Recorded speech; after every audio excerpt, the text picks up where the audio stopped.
Hello दोस्तों, बहुत बहुत स्वागत है आपका दी रिसेप्टर में। आज की वीडियो में डिस्कस करने वाले हैं बहुत इंपॉर्टेंट टॉपिक है जिसको हम बीएमआई के नाम से जानते हैं ना, बॉडी मास इंडेक्स। जो बॉडी का मास है उसको हम आइडेंटिफाई करते हैं।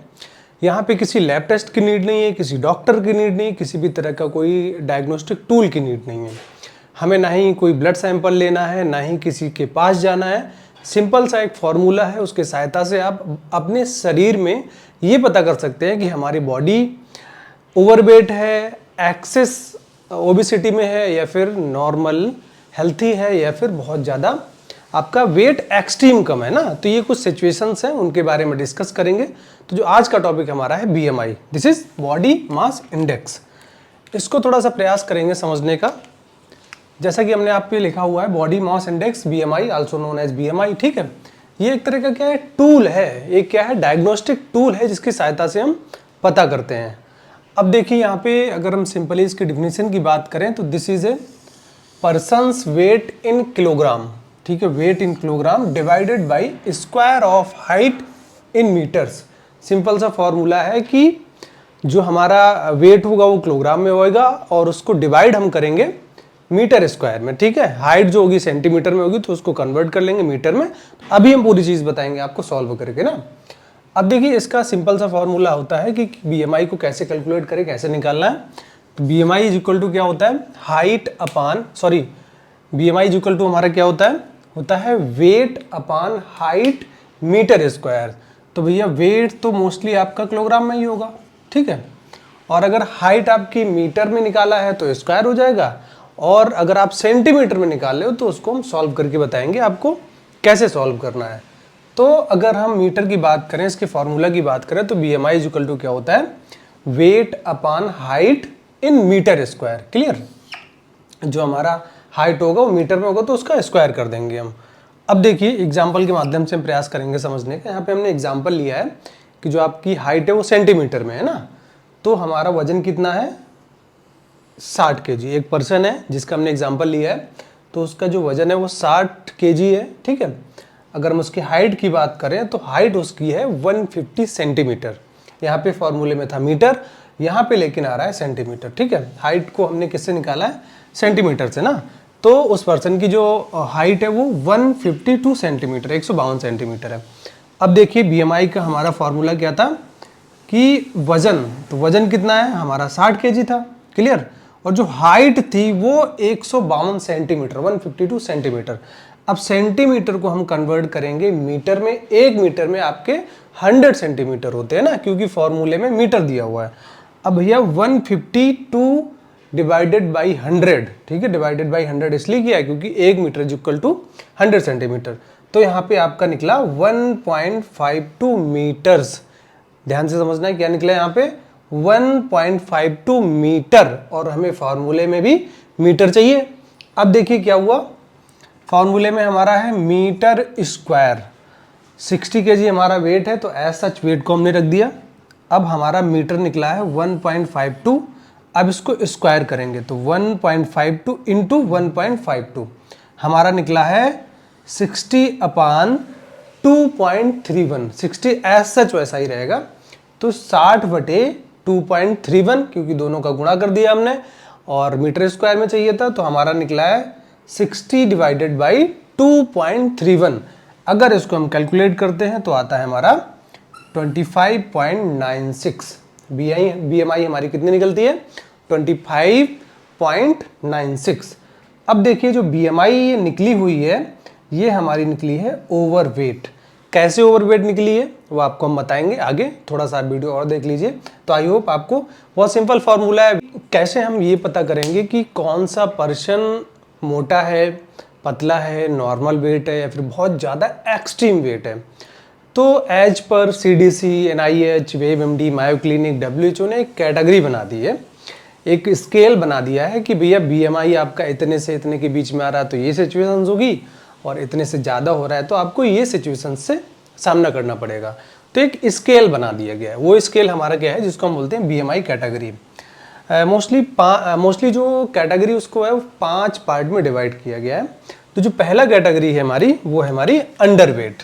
मतलब अगर आपका BMI 18 या फिर 18 से कम, लेस देन 18, अगर आपकी BMI 18 से कम आ रही है, इट मीन्स आप अंडरवेट हो, जिसको हम बोलते हैं मल न्यूट्रिशन।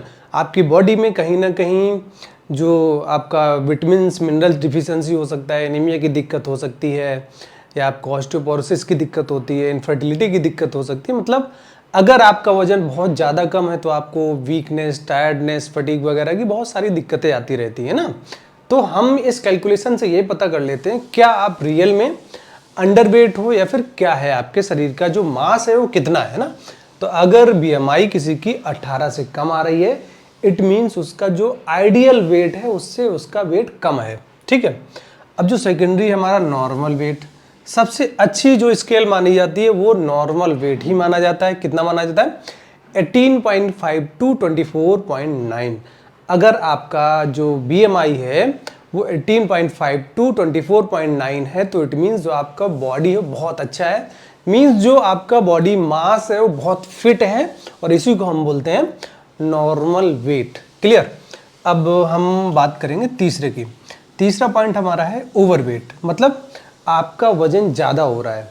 अगर आपकी BMI 25 से लेकर 29.9 मीन्स 25 टू 29.9 आपकी BMI आ रही है एज पर दिस कैलकुलेशन, तो आप ये बोल सकते हैं कि आपकी बॉडी में कहीं ना कहीं कोलेस्ट्रॉल या फिर फैट का डिपोजिशन होना स्टार्ट हो गया है। मतलब अभी ज़्यादा कोई सिचुएशन पैनिक होने वाली सिचुएशन नहीं, लेकिन आप ये कह सकते हो कि थोड़ा सा आपकी बॉडी में फैटनेस या फिर थोड़ा सा बल्कीनेस आपकी बॉडी हो रही है ना। अब भाई बात करेंगे जो सबसे खतरनाक पोजीशन होती है ओबिसिटी, जिसको हम हिंदी में बोलते हैं मोटापा।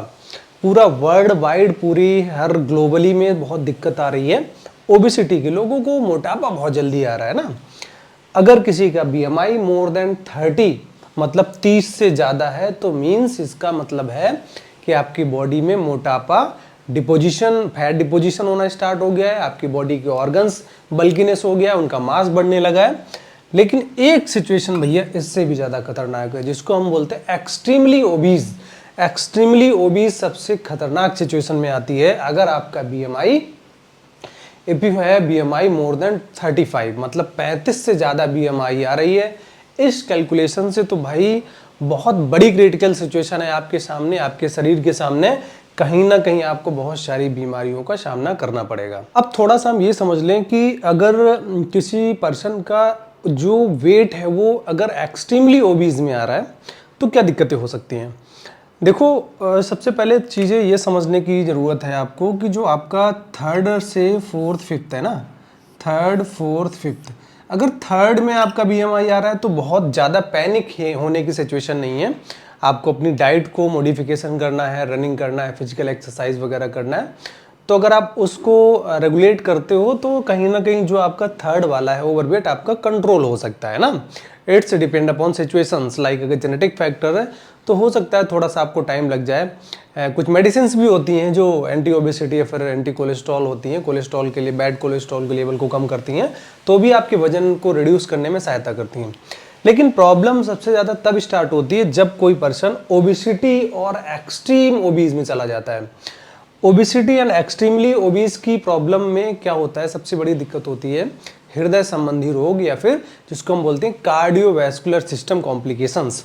लाइक अगर आपको आपके बॉडी में फैट डिपोजिशन हो रहा है, वजन बहुत ज़्यादा हो रहा है, BMI मोर देन 30 आ रहा है, तो कहीं ना कहीं सबसे पहले आपके बॉडी में स्ट्रोक की दिक्कत आ सकती है या फिर हाइपरटेंशन की दिक्कत आ सकती है, बैड कोलेस्ट्रॉल आपके बॉडी में बहुत बढ़ जाए, ब्लड वेसल्स, ब्लड आर्टरीज में ब्लॉकेज, प्लग्स आना स्टार्ट हो जाए, क्योंकि जो बैड कोलेस्ट्रॉल है वो भी आना स्टार्ट हो जाता है ना। तो बॉडी में बहुत सारी दिक्कतें आ जाती है। अगर मोटापा होता है तो आपकी बॉडी में एंडोक्राइन सिस्टम डिस्टर्ब हो जाता है, डायबिटीज़ की पॉसिबिलिटी बहुत बढ़ जाती है, थायराइड की पॉसिबिलिटी बहुत बढ़ जाती है। अगर आप फीमेल हो तो आपके अंदर पॉलीसिस्टिक ओरियन सिंड्रोम की पॉसिबिलिटी बहुत बढ़ जाती है। तो अल्टीमेटली आपका हृदय संबंधी रोग बढ़ते हैं, न्यूरोलॉजिकल प्रॉब्लम्स होती हैं, एंडोक्राइन सिस्टम डिस्टर्ब होता है, और कहीं ना कहीं जब पैंक्रियाज डिस्टर्ब होता है, आपका डायबिटीज़ को प्रोड्यूस कर रहा है, डायबिटीज़ को इंड्यूस कर रहा है, तो जो आपका GIT सिस्टम है वो भी डिस्टर्ब होने लगता है। इट मीन्स अगर आपका जो BMI है मोर देन 25 जा रहा है या फिर नियरली 25 आ रहा है, तो आपको थोड़ा सा थिंक करने की ज़रूरत है, थोड़ा सा सोच विचार करने की ज़रूरत है क्योंकि BMI को बहुत हम रेगुलेट भी कर सकते हैं, एक हेल्थी नॉर्मल वेट को अपना एडजस्ट कर सकते हैं। बहुत सारे फैक्टर होते हैं, लाइक आपको डाइट अपनी बहुत अच्छी रखनी है, नमक का सेवन कम करना है, शुगर का सेवन कम करना है, तेल का सेवन कम करना है, और आप ये मान के चलिए पर डे कम से कम 30 to 40 मिनट्स आपको रनिंग, वॉकिंग, जॉगिंग वगैरह करनी है, या फिर आप योगा वगैरह मेडिटेशंस करते हैं तो और बेटर ऑप्शन है ना। अगर इससे भी आपका कंट्रोल नहीं हो रहा है तो फिर आपको ज़रूरत है किसी भी मैनेजमेंट की, ट्रीटमेंट की, मतलब फार्माकोलॉजिकल ट्रीटमेंट की। फिर वहाँ पे ज़रूरत आपको पड़ेगी मेडिसिन की, क्योंकि अगर बहुत ज़्यादा एक्सट्रीमली लेवल पे आपके बॉडी में कोलेस्ट्रॉल बढ़ा है तो फिर डाइट से भी मेंटेन नहीं होगा, तो अल्टीमेटली आपको ट्रीटमेंट की तरफ जाना पड़ेगा। तो अगर ये सिचुएशंस आ रही हैं तो आपको पैनिक होने की ज़रूरत है। हाँ, अगर अंडरवेट की दिक्कत आ रही है तो this is not a big deal, ये अपने आप बैलेंस हो जाता है अगर आप डाइट को अच्छा कर लेते हो, क्वालिटी ऑफ फूड लेते हो, न्यूट्रिशनल रिच फूड लेते हो, ठीक है, और एक्सरसाइज, फिजिकल एक्टिव रहते हो, तो बहुत जल्दी से जो अंडरवेट है बहुत जल्दी आपका नॉर्मल वेट में कन्वर्ट हो जाता है ना। तो अगर आपका अंडरवेट है तो बहुत सारे कॉम्प्लिकेशंस आ सकते हैं, लाइक आपके बॉडी में एनीमिया की दिक्कत हो सकती है, वीकनेस आ सकता है, जैसा कि मैंने आपको बताया है। तो जो BMI कैटेगरी है, आई होप आपको बहुत अच्छे से समझ में आ गया होगा। अगर आपको हेल्थी रहना है तो आप BMI को फॉलो करिए, और सिंपल सा फॉर्मूला है, तो इससे आप कैलकुलेट भी कर सकते हो। आई होप वीडियो आपको अच्छा लगा होगा, शेयर करिए, सब्सक्राइब करिए। Thank you.